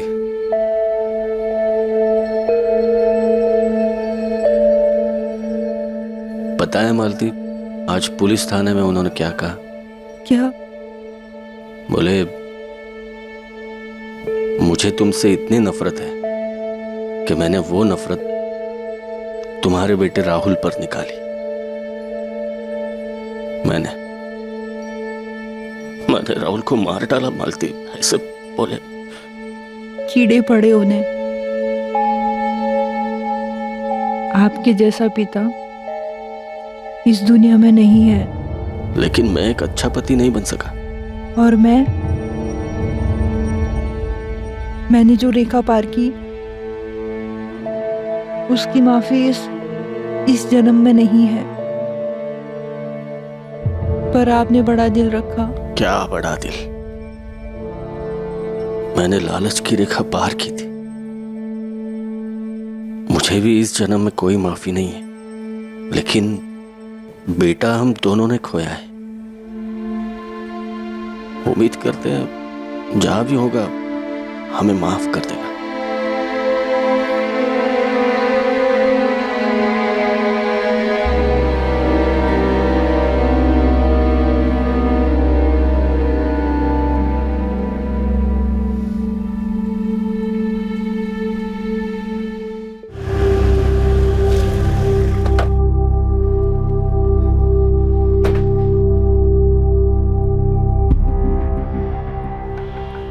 नमस्कार शास्त्री जी, बोलिए क्या सेवा कर सकते हैं? सीधा सवाल है सुखीलाल जी, राहुल तुलारी को किसने मारा? सुखीलाल नीलचंदी के खिलाफ सबूत इकट्ठा करना आपका काम है मैडम, लेकिन एक बात जरूर कहूंगा दावे के साथ, मेरी बिरादरी से ऐसा कोई नहीं है। अरे कोई अपनी बिरादरी के बच्चे को कैसे मारेगा? बच्चा तो मारा गया है ओम प्रकाश जी, और सुखीलाल के खिलाफ हमें कोई सबूत भी नहीं मिला। जीतू और कमलू के केस में भी नहीं, और कमलू तो लौट आया है। वही तो बात है, दोनों केसेस में जानबूझकर मेरा ही नाम लिया गया है। कोई बच्चा भी बोलेगा ये उन्हीं के बिरादरी में से किसी की चाल है। पर राहुल को सच में मारा गया सुखीलाल जी? खास मुझे बदनाम करने के लिए उस बच्चे को बलि का बकरा बना दिया गया होगा। नामुमकिन, लेकिन अगर ऐसा है तो मैं आपको जबान देता हूं हमारे समाज से आपको पूरी मदद मिलेगी उस गद्दार को ढूंढने में, लेकिन वो मिलेगा नहीं, क्योंकि ऐसा कोई है ही नहीं।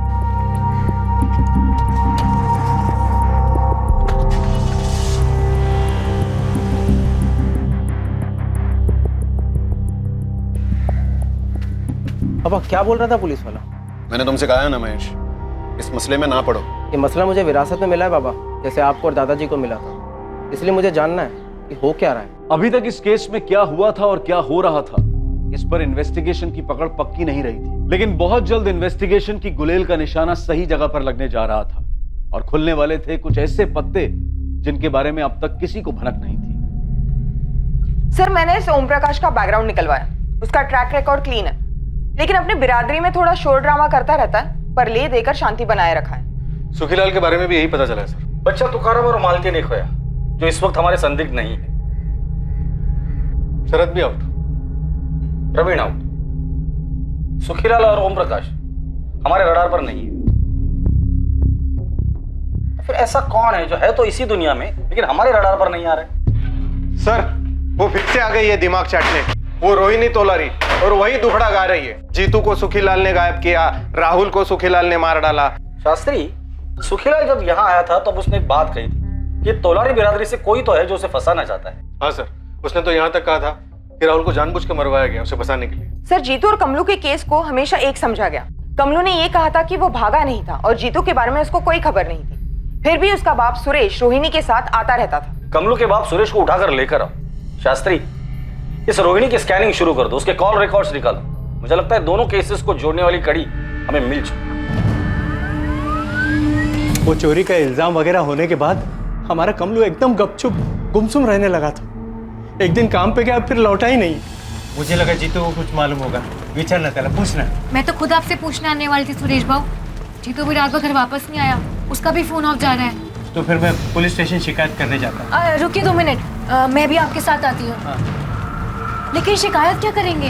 यही कि मेरा बेटा गायब हो गया, ढूंढो जरा उसे। सुरेश भाऊ, 2 जवान लड़के ऐसे गायब थोड़ी ना हो जाते हैं, उन्हें गायब करवाया गया। चोरी का इल्जाम नहीं लगा पाया तो देखो उन्हें गायब भी करवा दिया। किसने? वही कमीना सुखीलाल नीलचंदी। उसके बाद रोहिणी जो बोलती गई मैं सुनता रहा। दरअसल आप लोगों से बात करने के बाद कमलू जब घर लौटा तो रोहिणी भी पीछे पीछे घर आई थी। क्या बोली तब? कैसे आ रहे तेरे सवाल? यही कि जीतू और मैंने चोरी का माल कहाँ बेचा, जीतू कहाँ है, वगैरह वगैरह। लेकिन मैंने बोल दिया जीतू के गायब होने से मेरा कोई वास्ता नहीं, मुझे कुछ मालूम नहीं। अरे लेकिन तुझे ये तो मालूम है ना कि सुखीलाल तुम दोनों की जान के पीछे पड़ा है। देख, तुझे पुलिस को बोलना होगा कि तुझे पक्का लगता है कि सुखीलाल ने जीतू के साथ कुछ कर दिया है। मुझे तो माफी करो इस बिरादरी की लड़ाई में रोहिणी, तो पुलिस को ऐसा कुछ नहीं बोलूंगा जो मुझे मालूम नहीं या जो हुआ ही नहीं। जीतू गायब है और तू कह रहा है कुछ नहीं हुआ है। सुरेश भाऊ, आप कुछ नहीं कहेंगे? कमलू सही तो कह रहा है ना, काय चुकी से बोल रहा तो। सुरेश भाऊ, याद रखो ओम प्रकाश भाऊ ने क्या कहा था, जो बिरादरी की नहीं सोचता उसको कोई नहीं पूछता। उसके बाद मुझसे या कमलू की माँ से बात तक नहीं करती। मुझे हमेशा डर लगा रहता है कहीं ओम प्रकाश भाऊ से वो शिकायत न कर दे या कुछ कर न दे। अब चिंता न करें, वो कुछ नहीं करेगी, जो करना है हम करेंगे। हाँ, मैं राजेंद्र सुर्वे बोल रहा हूँ। आप कौन? झांझरवाड़ी पुलिस स्टेशन से सब इंस्पेक्टर शास्त्री बोल रहा हूँ। हाँ हाँ, बोलिए। रोहिणी तोलारी से काफी अच्छी पहचान है तुम्हारी। हाँ हाँ हाँ जी। रात को 2 कभी कभी 3 बजे वाली पहचान। साहब, रोहिणी 1.5 साल पहले मेरे मेडिकल स्टोर पर असिस्टेंट की जॉब पर लगी थी। 6 महीने हमारा अफेयर चला था और मेरी बीवी की तबीयत नाजुक रहती है तो। तुझसे सफाई नहीं मांग रहे, सवाल पूछे उसका जवाब दे। जीतू को जानता है? हाँ साहब, रोहिणी का भाई 1-2 बार शॉप पर आया था वो। अभी कहाँ है जीतू? मेरे को कैसे मालूम होगा साहब? रोहिणी ने 1 साल पहले जॉब छोड़ दिया था और मैं भी नहीं चाहता था कि वो वहाँ पे रहे, क्योंकि हमारा रिश्ता 1 साल पहले टूट चुका था। क्यों टूटा रिश्ता? तेरी बीवी की तबीयत ठीक हो गई थी क्या? नहीं साहब, वो मेरे को धोखा दे रही थी। सेम टाइम पर उसका दूसरे के साथ भी अफेयर था। दूसरे का नाम बोल। इंस्पेक्टर कुछ तो बोलिए।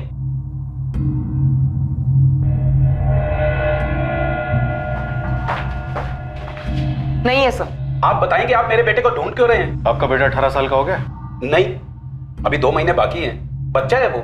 आपके बिरादरी की रोहिणी तोलारी के साथ आपके बच्चे का 1 साल से चक्कर चल रहा है और हमें शक है कि रोहिणी का हाथ है राहुल के मर्डर में, और शायद आपके बेटे का भी। ओम प्रकाश जी, आपका नाम अच्छा है, अब काम भी अच्छा कीजिए। बताइए, आपका बेटा विनीत कहाँ मिलेगा? वो कभी कभी हमारे खेत वाले पुराने मकान में जाता है अपने दोस्तों के साथ।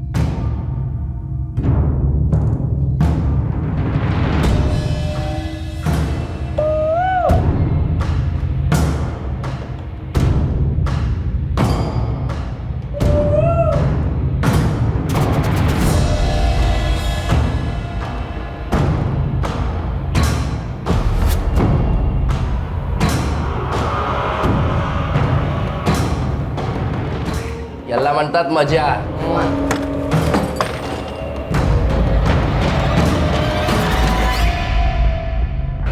जितेंद्र तोलारी उर्फ जीतू, 6 महीने से तेरी बहन ने हमारा सर खा के रखा था। कहाँ है जीतू, कहाँ है जीतू? अब हम तुम तीनों का सर खाएंगे। ले चलो। साहब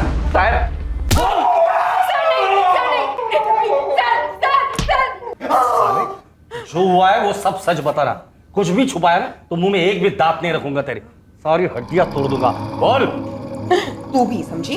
पता नहीं साहब। अबे कब तक वही वही थके हुए गेम खेलता रहेगा? अब क्या करो विनीत दादा, जो है वही खेल रहा हूँ। सुन, आज शाम को 6 बजे नीलचंदी के खेत के अंदर मिल।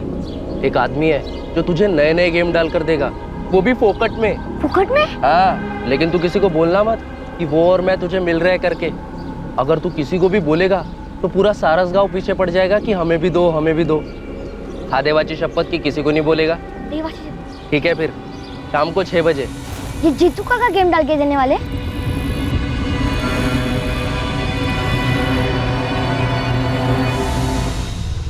विनीत, रोहिणी और जीतू ने अपना जुर्म कबूल किया। अब तेरी बारी। क्या किया इसने मैडम? और ये जीतू और रोहिणी ने क्या कबूल किया है? विनीत, बताओगे नहीं अपने पापा को? अरे क्या किया है तूने? क्या किया है? सुखीलाल को फंसाने के लिए तुमने राहुल को मरवाया? सुखीलाल ने मेरे भाई को चोर कहा, उसे खूब पिटवाया। और फिर जब कमलू गायब हुआ तो मुझे लगा ये मौका अच्छा है। जीतू, जीतू उठ ना, जीतू जल्दी उठ। कमलू कल रात से गायब हो गया, कहीं भाग गया होगा। तू भी कुछ दिन के लिए गायब हो जा। मैं सुखीलाल नीलचंदी के खिलाफ शिकायत दर्ज करने वाली हूँ। सबको लगेगा उसने तुम दोनों को गायब करवा दिया है। फिर देखना उसकी खैर नहीं। समझ गया ना? चल जल्दी कर, अब क्या सोच रहा है, जल्दी कर। लेकिन जब तुकाराम ने साथ देने से मना किया तब मेरी सुलग गई। मुझे उसे सबक सिखाना था।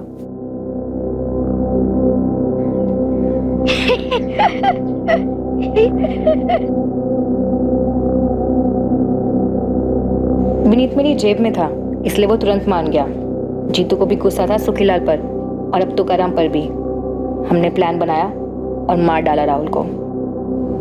एक दूसरे बिरादरी के आदमी को बदनाम करने के लिए तुमने अपने ही बिरादरी के 11 साल के बच्चे को मार डाला ताकि दोनों बिरादरियों में झगड़ा हो जाए। सिर्फ इसलिए कि तू उसके साथ सोता है? रोहिणी तोलारी और उसके भाई जितेंद्र तोलारी उर्फ जीतू पर आईपीसी की धारा 302 के तहत हत्या का चार्ज लगाया गया है। हालांकि जुर्म के वक्त विनीत तोलारी नाबालिग था, पर कोर्ट ने जुर्म की जघन्यता, उसकी हीनियसनेस को नजर में रखते हुए जुवेनाइल जस्टिस एक्ट के सेक्शन 15 के तहत विनीत पर भी धारा 302 लागू की है। तुकाराम और मालती अपने बेटे के कत्ल की वजह जानकर हक्का बक्का रह गए। ओम प्रकाश को भनक तक नहीं थी कि राहुल के कातिलों में एक उसी का नाबालिग बेटा विनीत था। सुखीलाल इस बात को हजम नहीं कर पा रहा है कि उससे बदला लेने के लिए रोहिणी ने एक मासूम बच्चे को मार दिया। दूसरी तरफ उसके घर हुई चोरी का केस अब तक हल नहीं हो पाया है। इन्वेस्टिगेशन जारी है। रोहिणी तोलारी ने गुलेल के एक पत्थर से 2 निशाने लगाने की कोशिश की। एक निशाना था दुश्मन बिरादरी के सुखीलाल से बदला लेना, दूसरा मकसद था अपनी ही बिरादरी के तुकाराम को गहरा घाव देना, क्योंकि उसने अपनी बिरादरी के फरमान का अनादर किया। सुखीलाल का जीतू और कमलू पर चोरी का आरोप लगाना शायद जल्दबाजी में लिया गया फैसला था, लेकिन जीतू को न्याय दिलाने के लिए उसकी बहन रोहिणी ने ऐसा घोर अन्याय का रास्ता चुना जो समझदारी की सारी परिभाषाओं का अनादर करता है। दुनिया में भड़काने वालों की कमी नहीं, लेकिन किस हद तक भड़कना है, किस हद तक अपनी ईमानदारी और अपनी सच्चाई के साथ समझौता करना है, यह हर इंसान को सोच समझ कर तय करना है। अपने जमीर और अपने विवेक पर होने वाले वार से सतर्क रहना। अब मैं अनूप सोनी आपसे विदा लेता हूं, फिर मुलाकात होगी एक और नए केस के साथ। और याद रखें, क्राइम और आपके बीच में सिर्फ इतना फर्क है कि आप कितने सतर्क हैं। सतर्क रहें, सुरक्षित रहें। जय हिंद। इस तरह के और भी एपिसोड देखने के लिए हमारे चैनल को सब्सक्राइब करें और बेल आइकन दबाना ना भूलें।